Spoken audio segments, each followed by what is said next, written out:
මේ ස්ථානය සංකස්ස කියලා කියන්නේ බුදුරජාණන් වහන්සේ මහාමායා දේවියට නැත්නම් මාතෘ දිව්‍ය රාජයාට බණ දේශනා කරලා පොළොවට වැඩි තැන කියලා තමයි සලකන්නේ.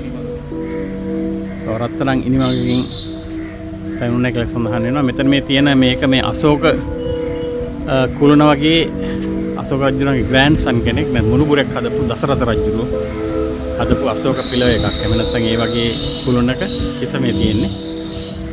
මේක වෙනසකට තියෙන්නේ මේක උඩ තියෙන්නේ අලියෙකුගේ රූපයක්. අශෝක රජුගේ තියෙන සිංහ රූප.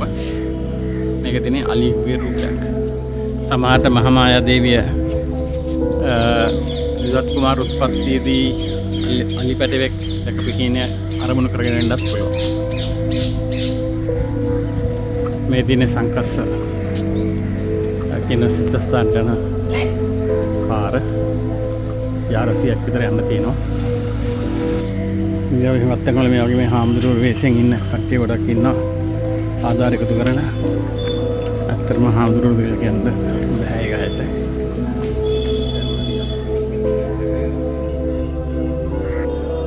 මේ ගොඩ තමයි මේ සිද්ධාස්ථානයේ තියෙන්නේ. වටපිටාව පේන්නේ මේ ආකාරයට.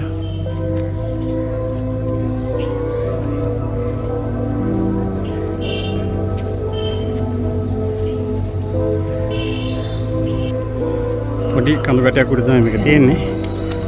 නමුත් වර්තමානයේ මේ Hindu මිනිස්සු එක ආක්‍රමණය කර බවක් තමයි පේන්න තියෙන්නේ.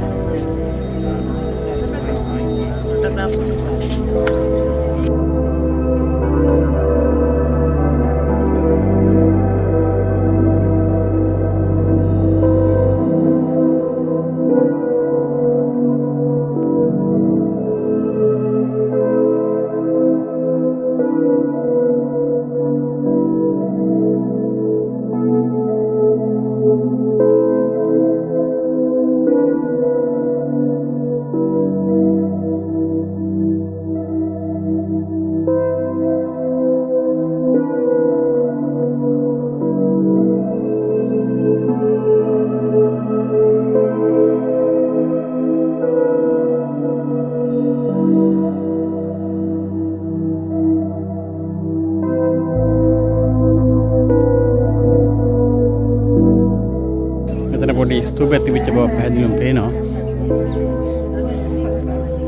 මෙහෙම තමයි වටපිටාව පේන්නේ.